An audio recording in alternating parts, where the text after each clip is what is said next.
Welcome back to the woods.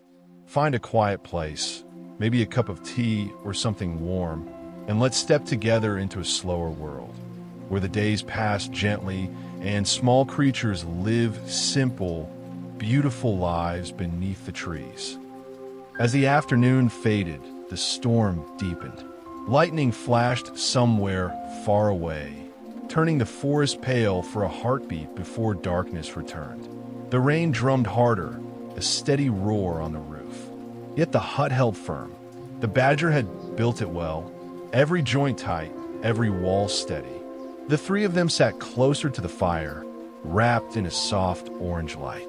The rabbit took out a small book from her satchel, its pages slightly frayed at the edges. She opened it and began to read aloud, her voice low and calm. The squirrel leaned back, eyes half closed, listening as the words mingled with the rain.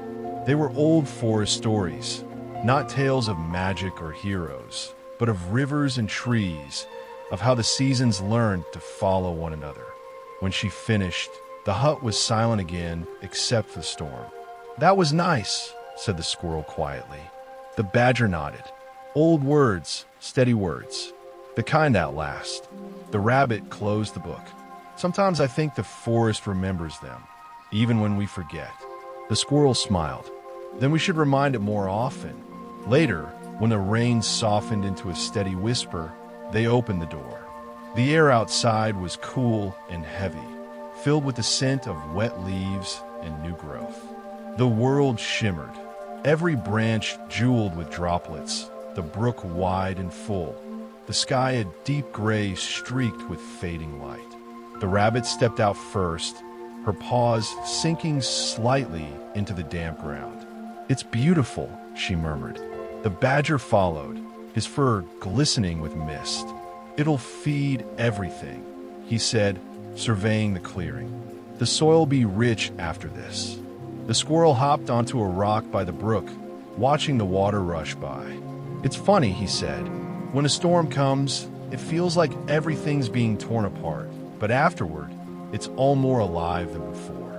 "That's what storms are for," said the badger. "To shake things loose, to make room for what's next." The rabbit nodded slowly. "And maybe to remind us how small we are." The three of them stood there for a while, watching the river. The clouds began to part in the west, letting through a band of soft light that touched the treetops. The forest glowed, wet and golden, humming quietly with renewal. That evening, they built another small fire outside the hut. The air was cool and smelled faintly of smoke and pine. The badger brewed tea, strong and earthy, while the squirrel roasted slices of root on a flat stone, turning them carefully until the edges crisped. They ate slowly, the sound of the brook beside them softer now, calmer. The rabbit leaned back, watching wisps of steam curl from her cup. "I think," she said, "this might be the best place we've built yet." The badger smiled. "Because it's ours." The squirrel nodded. "And because it held." They sat until the stars appeared, bright and clear after the rain. The hut stood behind them, its walls dark and solid, a small shelter against the endless woods. The world was vast, yes, but it felt close, knowable, alive. When they finally turned in for the night, the air was cool and dry again. The lantern glowed softly in the doorway, and the forest breathed its slow, patient breath around them. Outside, the brook whispered, carrying away the last echoes of the storm. By morning, the forest had changed again. The air was soft and clean, washed clear by the night's rain, and everything shone faintly under a pale mist that drifted low between the trees. Drops clung to every fern, and the world seemed to breathe more deeply now, quieter, heavier with the scent of moss and soil. The squirrel was up first. He always was. The rain had dampened his fur during the night, so he sat outside near the fire pit, rubbing his tail dry and sipping tea from a wooden cup. The steam curled around his face, and his eyes followed the mist as it drifted through the branches. Behind him, the rabbit stepped out of the hut, tying her satchel closed. "You're up early," she said, her voice still thick with sleep. I couldn't stay in bed, he replied. It smells too much like new things. The badger appeared last, stretching slowly in the doorway, his fur puffed out from sleep. New things smell like work, he grumbled, though his eyes were smiling.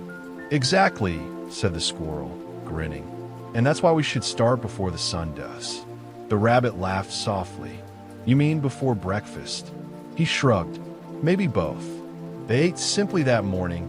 Roasted nuts, a bit of leftover stew, and slices of dried apple the rabbit had tucked away weeks ago. The air around them hummed with small sounds. The drip of water from leaves, the call of a jay somewhere across the brook, the creak of wet bark in the soft wind. After they ate, the badger took up a small shovel and stepped toward the clearing beside the hut. If we're staying through summer, he said, we'll need more than stew and apples. This soil's rich now, good for roots and greens. The rabbit's eyes lit up. A garden? He nodded.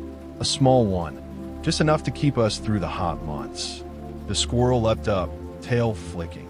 I'll fetch the tools. We'll make it perfect.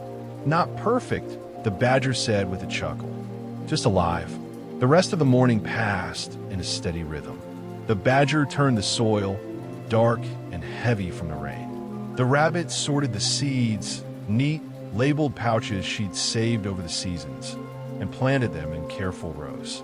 The squirrel fetched flat stones from the brook, arranging them into a border to keep the roots safe from wandering paws. They worked mostly in silence, but it was a comfortable kind. Every so often, the badger would hum a low tune that sounded like the earth itself moving beneath them. The rabbit would pause to brush a bit of soil from her fur. The squirrel darted between them, chattering to himself, occasionally stopping to admire how the sunlight caught on a droplet of water or the curve of a new leaf. By midday, the garden was taking shape. For neat rows stretched beside the hut, one for carrots, one for greens, one for onions, and one for herbs the rabbit had collected, mint, thyme, and a small patch of chamomile. When they stepped back to look, the badger nodded in quiet satisfaction. Good work, he said. It'll grow fast in this light. The squirrel beamed. It already looks like it belongs here. The rabbit knelt, patting the soil gently. We'll take care of it, she said softly. And the forest, it seemed, listened. The next few days passed in gentle rhythm. Days of slow sun and long shadows, the kind of calm that only comes after heavy rain. The brook had thinned again, running smooth and clear now, and the air was full of bees. The hut became busier. The badger built a low stone hearth outside, arranging flat river stones in a small circle. The rabbit collected herbs to hang above it, and the squirrel, ever restless, began fetching branches and reeds from deeper in the woods. One afternoon, while the rabbit was sorting herbs, she looked up to find the squirrel balancing a long branch over his shoulder. What are you doing with all those? She asked. He grinned. Making something useful. She raised an eyebrow. Useful or interesting? He paused. Ideally both. Later that day, they discovered his plan. A covered bench near the brook, woven from fallen branches and reeds, just wide enough for the three of them. It stood slightly crooked but sturdy, and when the sun began to set, they carried their dinner there. Bread baked by the rabbit, roots roasted by the badger, and a pot of berry tea brewed over the new hearth. They ate quietly, the light fading to gold. The sound of the brook filled the spaces between their words. The forest was alive around them, but calm, as if it too was resting. This is the good part, said the squirrel softly. What is? Asked the rabbit. He gestured to the view, the water, the light, the slow swirl of mist between the trees. This, when everything's done for the day, and there's nowhere to be but here. The badger gave a slow nod. Aye, that's when you know you've done enough. As the days lengthened, the garden grew. Tiny shoots broke through the soil, green and trembling in the wind. The rabbit tended them each morning, brushing away leaves and checking for pests. The badger built a small fence of woven willow to keep the curious hedgehog from digging through the rows. The squirrel, meanwhile, took it upon himself to decorate the hut. He lined the windows with small stones from the brook and polished bits of driftwood until they gleamed. He hung a tiny wind chime made from hollow reeds by the door, and at night, its soft tones blended with the sound of crickets and running water. Sometimes, in the evening, they'd sit outside watching the fireflies rise. The air would smell. With some careful steps and a steady paw from the badger, the hedgehog crossed. When he reached the bank, he unwrapped his bundle, revealing a handful of mushrooms, fat and white, still damp with dew. The badger often stood at the edge of the rows, hands on his hips, watching the green sway of it all with quiet pride. Not bad for a patch of dirt and 3 pairs of paws, he'd say. The rabbit smiled, brushing soil from her fur. For, actually, she corrected, nodding toward the hedgehog, who had begun visiting every few days to help water the plants in the cool of morning. The hedgehog looked up from the watering can, blinking. "Oh, I'm not much help," he said modestly. "Mostly I just talk to them." "Plants like that," said the squirrel, hanging from a low branch above them. "They grow better when someone believes in them." The badger chuckled. "Then they'll grow tall enough to touch the clouds at this rate." By noon, the heat grew too thick for work, so they sought shade by the brook. The squirrel would lie on his back in the grass, tail flicking, eyes half closed as dragonflies hovered over the water.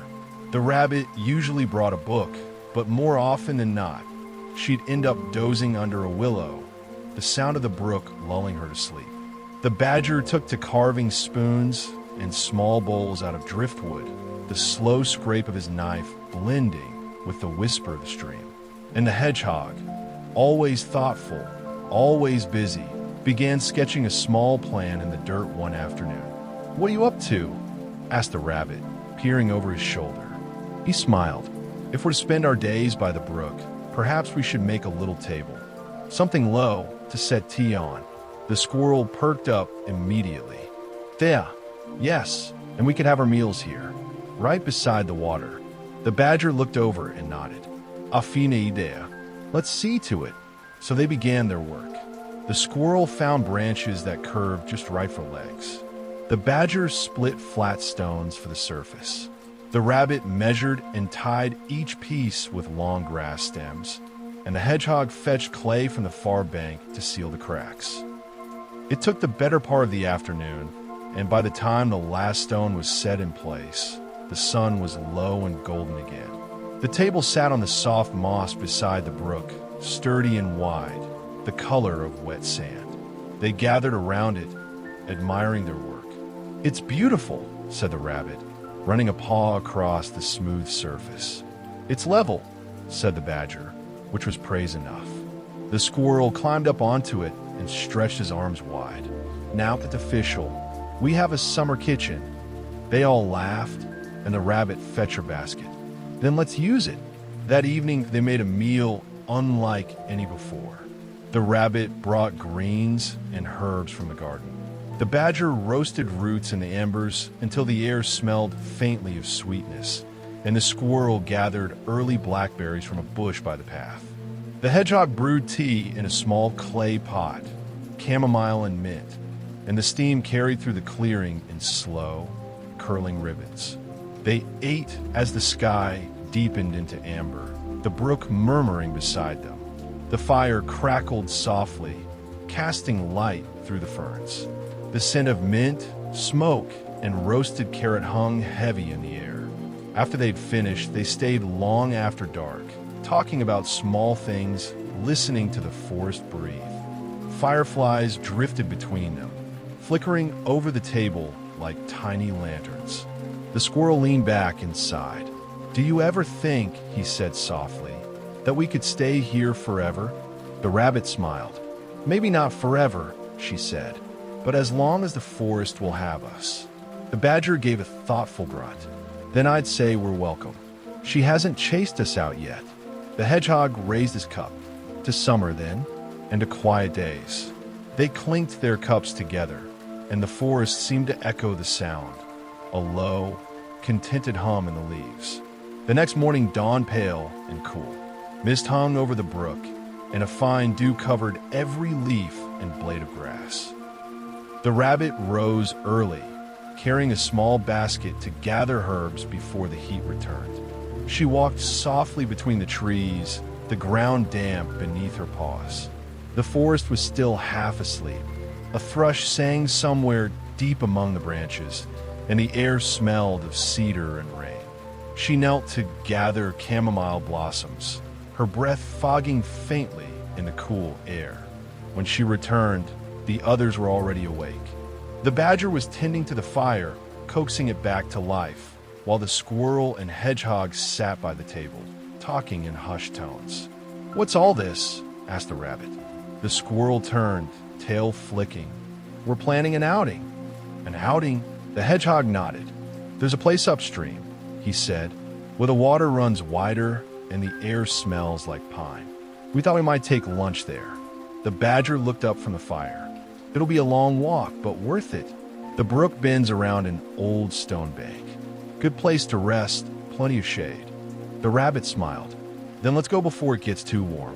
They packed simply: bread wrapped in cloth, a jar of honey, a few roasted carrots, and a flask of tea. The squirrel insisted on bringing a blanket for proper picnicking, and the hedgehog carried a basket of berries for dessert. The path followed the brook through thick ferns and soft moss, winding between roots and fallen logs. Sunlight filtered through the trees in slanted beams, scattering gold over the undergrowth. They walked at an easy pace, stopping now and then to watch dragonflies or listen to the rustle of wind through the pines. The squirrel darted ahead and back again, full of restless energy. The rabbit hummed quietly to herself, and the badger's heavy steps made a steady rhythm behind them. After an hour, they reached the stone bank. It rose gently from the water, smooth and gray, with patches of lichen and tufts of grass at the edges. The brook widened here, deep enough for the squirrel to dip his paws and splash cool water over his face. The rabbit spread the blanket in a patch of dappled light, and the hedgehog set down the basket. They sat together, unpacking their meal. The bread was soft and warm, the honey golden and thick. The tea still faintly steamed when poured. "Perfect," said the badger, settling down with a sigh. "Even the water sounds content here." It did, soft, even like a voice half whispering. The forest beyond was quiet except for the call of a jay and the creak of trees in the wind. They ate slowly, savoring every bite, letting the day unfold around them. When they finished, the squirrel lay back on the blanket, paws behind his head. "We should build something here," he said lazily. "A little shelter, just for resting." The badger snorted. "You'd have a hut on every stream if we let you." "Why not?" the squirrel replied. "There's enough forest for all of us." The rabbit smiled, turning her face toward the sun. "Then maybe that's what we'll do," she said. "Find more quiet corners like this one." The hedgehog nodded, gazing at the rippling water. "The forest is wide," he said softly, "and it never runs out of peace for those who look." They stayed until evening, watching the light fade from gold to blue. The air cooled, and a hush settled over the trees. When they finally stood to leave, the squirrel looked back at the brook one last time. "It's funny," he said, "how a place feels like it's waiting for you, even before you've found it." The rabbit nodded. "That's how you know you belong." And together they walked home through the dimming woods, their laughter low, their hearts quiet and full. The sun had begun to lean lower in the sky, though the air still held its lazy summer warmth. Each morning came wrapped in mist, and by midday, the woods shimmered in gold again, the kind of light that made even the smallest things, like a spider's web or the edge of a fern, glow as if they held their own secret sun. The garden had become thick with life. The rows of carrots now brushed against one another, and the mint patch had grown unruly, spilling into the path that led to the brook. Every evening, the rabbit would walk through with a small basket, trimming leaves and pulling up the ripest roots. The badger followed behind her, collecting the heavier vegetables in his broad paws, humming quietly as he worked. Whispers beneath the birch ridge. The fog had rolled in from the river that morning, a soft white breath that wrapped the forest in quiet. The trees stood still, their crowns lost in the haze, and droplets clung to every blade of grass, glimmering faintly as the light grew. From a narrow burrow beneath the roots of a beech, the squirrel emerged with cautious steps, blinking at the pale air. He carried a small basket on his arm, woven from reeds and lined with moss, and closed the door behind him with a push of his tail. The air smelled of wet bark and earth. He liked mornings like this, when the world seemed half asleep, like it was holding its breath before the day truly began. He set off toward the brook, his paws making soft sounds in the damp soil. The fog muffled everything. Even the usual chatter of birds seemed far away. When he reached the water, the surface was smooth as glass. He could see the faint silhouettes of reeds and branches reflected there, distorted by thin ripples that drifted outward from where a frog sat croaking. The squirrel knelt, filled his basket with watercress and tender shoots, and listened to the sound of something moving upstream. It was the badger, of course, large, slow, steady. "Morning," the squirrel said as the shape of him appeared through the fog. "Morning," said the badger, his deep voice almost a rumble. He carried a spade over one shoulder and a bundle of tools on his back. "I see you're up early again. Can't sleep through this," said the squirrel, gesturing at the mist. "It feels like walking in a dream." The badger smiled faintly, the corners of his mouth curling. Dreams don't usually smell like wet mud. They walked together for a while, following the curve of the stream. The fog thinned a little, revealing the tall rushes that lined the bank, each tipped with dew. Somewhere a woodpecker began its steady rhythm, sharp and echoing. By the time they reached the clearing, the light had grown stronger. A pale gold filtered through the mist. The badger knelt beside a patch of soil he'd turned the day before, prodding it with his spade. "Still too damp," he said. "Needs another day to dry." The squirrel set his basket down and crouched beside him. "You're still trying to grow carrots here?" "Among other things," said the badger. "The ground's good. Just needs patience." The squirrel tilted his head. "You and patience are old friends." "Someone has to be," said the badger, as if it knows we're trying to work quietly. The badger paused, leaning on his spade. "Maybe it's just that you're noticing the quiet for once." "Maybe," said the squirrel, "but I like to think it listens." The rabbit smiled softly. "I think it does. Maybe that's why it feels like home." They didn't speak for a while after that. The day unfolded slowly, a warm, even rhythm. When the sun began to dip, the badger set his tools aside and brushed the soil from his paws. "That's enough for one day," he said. The squirrel jumped down from the trunk. "Then it's time for soup." They built their fire near the brook, where the stones were smooth and flat.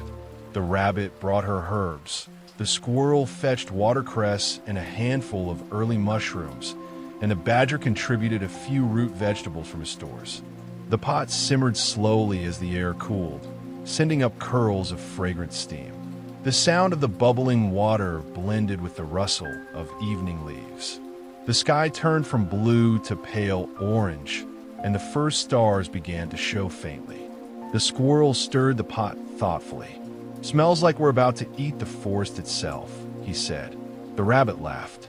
"Then it'll taste perfect." The badger nodded, adding a pinch of salt from a small tin. Food's better when it carries the day with it. The air, the work, the company. They ate together in the soft light, the soup thick and earthy, flavored with mint, and something faintly sweet from the mushrooms. The squirrel dipped his bread and hummed in approval. "It's better than anything I've ever made alone," he said. "That's because you always burn the onions," said the rabbit, smirking. The badger chuckled deeply. "Cooking's a matter of patience, too." "Everything's patience with you," said the squirrel. but his tone was warm. When the fire burned low, they sat together in the fading glow. The forest had quieted again, the kind of hush that feels both deep and alive. Fireflies blinked between the reeds, and the sound of the brook grew softer, as if the world were exhaling. The rabbit leaned back against a log. "It's strange," she said quietly. "Some nights feel like they could last forever." The badger poked at the embers, sending up a brief flare of orange sparks. "Maybe they do," he said. "Some part of them, anyway." The squirrel watched the light fade from the horizon. "Then let's make this one worth remembering." And for a long while after, they said nothing at all, only listened to the forest breathe around them. The next morning came clear and bright, washed clean by the fog of the day before. Sunlight slipped between the beech leaves, dappling the ground in moving gold. The squirrel was the first to wake. He always was, and by the time the badger and rabbit joined him, he'd already gathered a pile of fallen branches and half filled his basket with moss. The badger blinked at him sleepily. "What's all this?" "Building," said the squirrel, a little too cheerfully for the hour. "You said the ground near the brook's good for carrots, but if the rains come, it'll flood. We'll need somewhere dry to store things." The badger squinted toward the clearing, rubbing his jaw. "You mean a shed?" "A hut," corrected the squirrel. "Something small with a roof, maybe a bench and—" "Windows?" the rabbit asked, smiling as she brushed dew from her ears. "Of course," said the squirrel. "We can't sit in the dark." The badger chuckled low. "You'll want a chimney next." The squirrel grinned. "I was thinking about it." By mid-morning, they'd chosen the spot, a gentle rise just above the brook, framed by alder trees whose roots curled like fingers over the stones. The ground there was firm, and sunlight reached it from dawn till late afternoon. The badger took the lead, marking out the edges with his spade, while the squirrel darted about collecting straight sticks for the frame. The rabbit, as always, handled the details, sorting branches by thickness, trimming stray leaves, and weaving moss into ropes. For a while, there was only the sound of work, the scrape of metal, the crack of wood, the low murmur of the brook beside them. A breeze drifted through, carrying the scent of wild thyme and damp earth. "You ever built one of these before?" the rabbit asked after a while, wiping her paws. "Built plenty," said the badger, without looking up. "Not all of them stayed standing." The squirrel laughed. "That's comforting. Every good builder learns by watching things fall," said the badger. "But we'll do it right this time." The rabbit glanced at the squirrel. "That means no rushing." He placed a paw over his heart. "I'm deeply offended by that implication." "You're deeply impatient," she said. He grinned. "Fair enough." By afternoon, the sun was hot and the air heavy with the smell of sap and freshly turned soil. The framework was up, 4 sturdy poles anchored deep, crossed with thinner branches that formed the bones of the walls. The squirrel perched on a beam, tying twine with deft paws, while the rabbit and badger gathered broad leaves and dry reeds for the roof. The forest hummed with life, bees drifting lazily between flowers, a wood pigeon calling from somewhere unseen. The sound of the brook mingled with the quiet rhythm of their work. The rabbit straightened, shielding her eyes. "It started to look like something," she said. "Something magnificent," the squirrel said, balanced precariously above them. "Something that will make the owls jealous." "Let's finish it before you break your neck," the badger called up. "I'll have you know," said the squirrel, "I have excellent balance." He lost his footing a moment later, landing softly in a pile of moss. The rabbit burst out laughing, and even the badger couldn't help the rumble of amusement that shook his chest. "You all right?" the rabbit asked between laughs. The squirrel lay still, eyes closed. "Just checking the comfort of the future floor." "Seems adequate," said the badger, smiling. By dusk, the hut stood complete, small but sturdy, with a sloping roof and walls woven tight with reeds. The sunlight caught on the edges of the leaves, turning them amber, and a faint breeze moved through, carrying the scent of pine. Inside, it was cool and dry, the floor soft with moss. The rabbit lit a small lantern and set it by the entrance. "Perfect," she said softly. "It feels safe." The badger nodded, resting a paw against the wall. "It'll hold." The squirrel was already gathering twigs for a fire. "And tomorrow, we'll make it better. A shelf here, a table there." "Tomorrow," said the badger firmly, "we rest." The squirrel hesitated, then smiled. "All right, tomorrow." They sat outside as the last light faded, watching the lantern glow faintly in the doorway. The sound of the brook had changed with the night, softer, almost musical. The air cooled, and the stars began to show through the canopy above. The rabbit leaned against the badger's shoulder. "It feels good," she said quietly, doing something that stays. The badger nodded.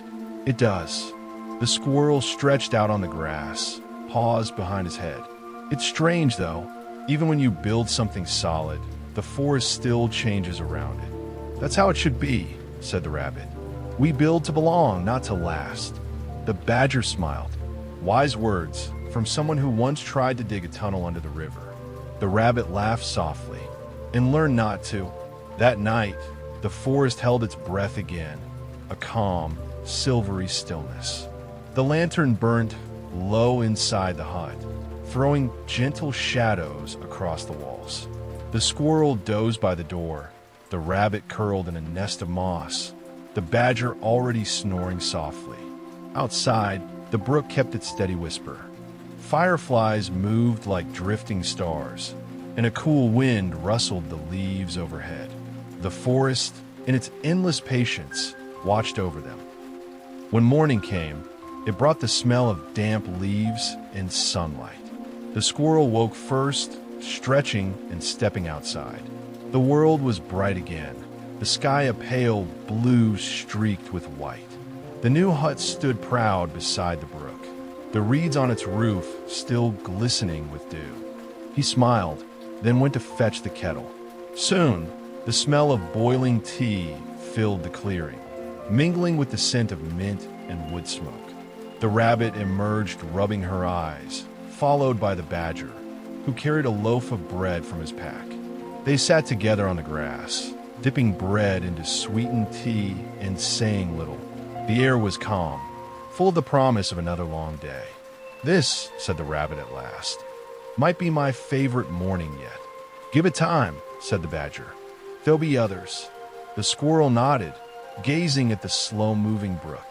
"Maybe," he said softly, "but not like this one." The storm came quietly at first, the kind that hides its strength behind still air in a strange, electric silence. For most of the morning, the forest felt unusually heavy. The birds sang in softer tones, the brook seemed slower, and the scent of rain hung thick beneath the trees. The squirrel noticed it first. He had been gathering hazelnuts near the alder grove when he stopped mid-step, nose twitching. The air had changed, the kind of shift you feel before you hear it. He looked up, and through the canopy, the sky was turning the color of pewter. He hurried back toward the hut, his basket half full. The rabbit was already outside, ears raised, watching the clouds. "Looks like it's coming sooner than we thought," she said. The badger stepped out behind her, shading his eyes with one paw. "Best to stay put for a while," he said. "The river'll swell before nightfall." The squirrel looked up at their little hut, its roof of reeds and leaves, its walls woven tight. "You think it'll hold?" The badger gave a slow smile. "We'll find out soon enough." By midday, the wind had risen. It came in restless gusts that made the branches sway and the reeds hiss by the brook. The air was cool and damp, smelling of pine sap and faraway rain. Inside the hut, the lantern flickered as the three of them worked in quiet rhythm. The badger sorted through a stack of tools by the door, checking the wooden handles for cracks. The rabbit sat by the window, sewing a tear in her satchel with neat, even stitches. The squirrel busied himself with the pot, tossing in bits of root, onion, and a handful of barley. The sound of rain began suddenly, without warning, a sharp patter that quickly turned into a steady drum. The forest outside vanished behind a silver curtain. The rabbit looked up from her sewing. "It's beautiful," she said softly. The badger grunted in agreement. "So long as it stays on the outside." The squirrel stirred the pot with exaggerated care. "If it leaks," he said, "we can pretend it's extra seasoning." "Don't tempt it," the rabbit warned, smiling. Thunder rolled faintly, low and distant, and the light dimmed. The sound filled the hut. Rain on leaves, wind through branches, the occasional crack of thunder echoing through the valley. The squirrel moved closer to the fire, the orange glow painting his fur in warmth. The smell of the stew thickened, rich and earthy with a hint of mint. By the time the rain had been falling for an hour, the world outside was a blur. The brook had swelled into a narrow, rushing ribbon, carrying twigs and leaves downstream. The sound was constant, deep, alive, a heartbeat of water and wind. Inside, it was calm. The rabbit leaned against the wall, her eyes half closed, listening. The badger sat near the doorway, carving a piece of wood into the rough shape of a spoon. The squirrel ladled steaming stew into 3 bowls, careful not to spill a drop. "Dinner is served," he announced proudly. The badger took his bowl with a nod. "Smells like patience and good timing." The rabbit smiled, blowing on her spoon, and a little luck. They ate slowly, savoring the warmth. The stew was thick and hearty, the kind that stays with you. Sweet from the carrots, deep from the roots, brightened by the mint the rabbit had found days ago. Outside, the rain roared, but inside there was only quiet and comfort. For a while, they spoke little. The rhythm of the storm filled the silence between them. The fire popped softly, and a faint draft carried the scent of wet moss through the small window. The squirrel was the first to break the hush. "You know," he said, "if this keeps up, we could float the hut downriver like a boat." The badger didn't even look up. "If that happens," he said, "you're rowing." The rabbit laughed. "And I'm not bailing." The squirrel was less helpful, but no less busy. He darted among the branches, gathering berries and nuts for the coming months, though he ate as much as he stored. Often he'd reappear with blue-stained paws and an innocent grin. One afternoon, while the rabbit sorted the day's harvest by the hut, she looked up to find the squirrel perched on the roof, gazing toward the north with uncharacteristic stillness. "What is it?" she called softly. He tilted his head. "Smoke. Faint, but I can see it rising past the ridge."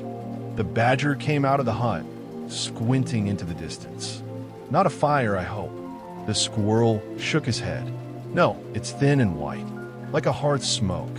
"Someone's cooking, then," said the rabbit, curiosity brightening her eyes. "But who?" The hedgehog, who had arrived with a small bundle of herbs, frowned thoughtfully. "There's a den past the ridge, near the birch grove," he said. "Old place. I thought it was empty." "Maybe not anymore," said the squirrel, tail flicking. "We could go see." The badger hesitated. Best not to intrude. But he glanced toward the smoke again. If someone's moved in, they'll need to know about the rising brook and the soft ground. "Then it's settled," said the rabbit. "We'll bring a welcome basket." The next morning, they set off together. The rabbit carried a small woven basket filled with bread, mint, and carrots still damp from the earth.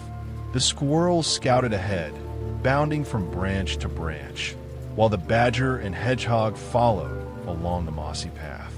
The forest grew quieter as they climbed toward the ridge. The trees stood taller here, their trunks silver and smooth, and the air smelled faintly of birch and rain. Shafts of light slipped through the canopy in long, gentle beams, and underfoot, the ground was soft with fallen leaves. When they reached the top, the squirrel stopped, pointing ahead. "There," he whispered.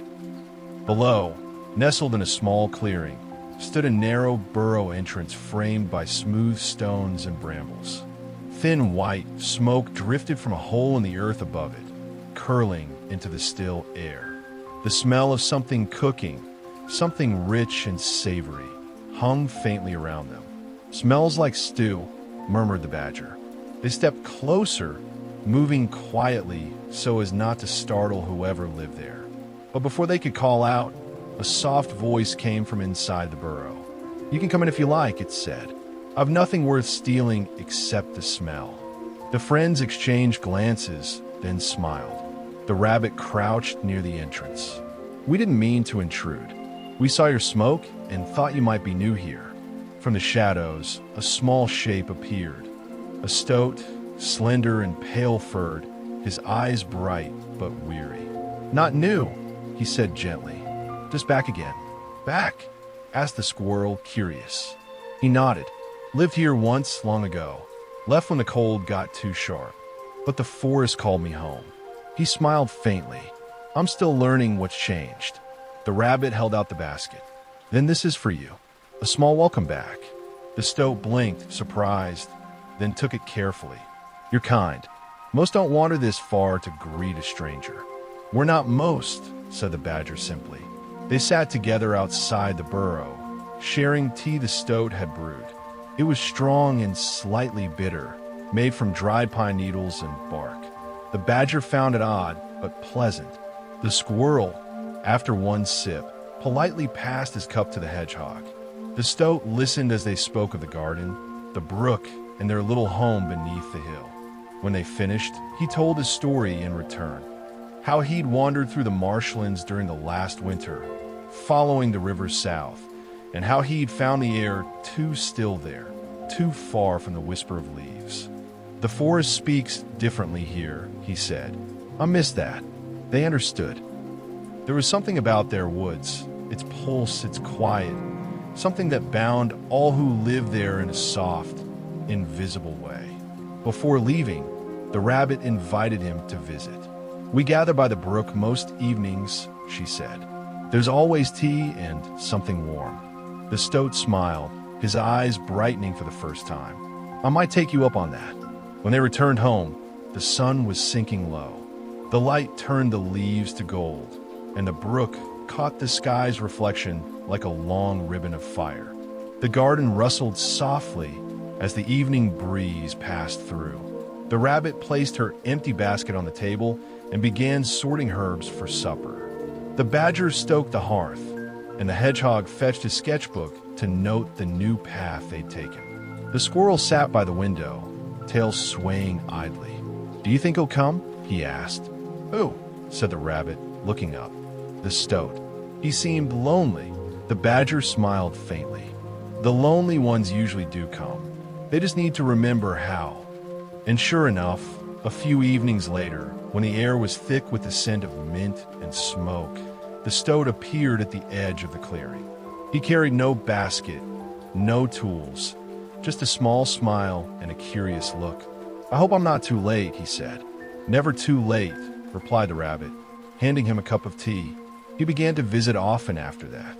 At first, he sat quietly, listening more than speaking, his gaze often wandering toward the brook as if it held some secret thought of his.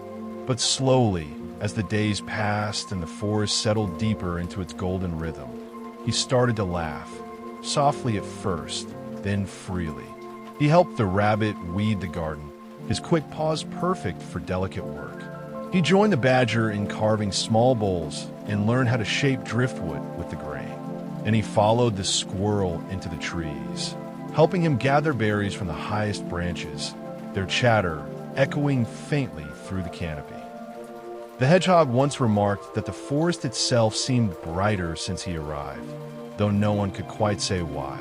By the end of the week, they decided to host their first shared meal of late summer. Not a festival, not a grand event, just dinner by the brook with enough for whoever might wander close. The squirrel gathered berries, the rabbit made stew, and the stoat baked a small loaf of acorn bread that smelled faintly of cinnamon and smoke. When the food was ready, they ate by firelight, the air warm and still. The brook glimmered beside them, fireflies weaving through the reeds. The stoat sat quietly for a long time, looking at the others, their easy laughter, their calm rhythm. and smiled to himself. The rabbit noticed.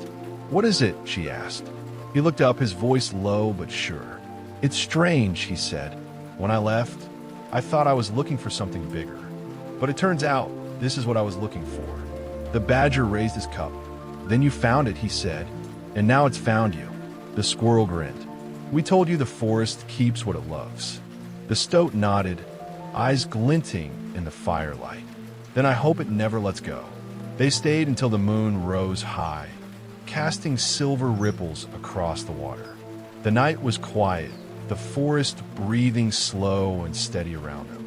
And somewhere deep in the trees, a night bird called once, its voice carrying softly through the stillness, an answer, perhaps, to everything unspoken. The end. Thank you for wandering through the woods with me. If you'd like to return for more quiet stories and soft moments, don't forget to follow the trail back. Like, subscribe, and I'll meet you again under the green canopy soon.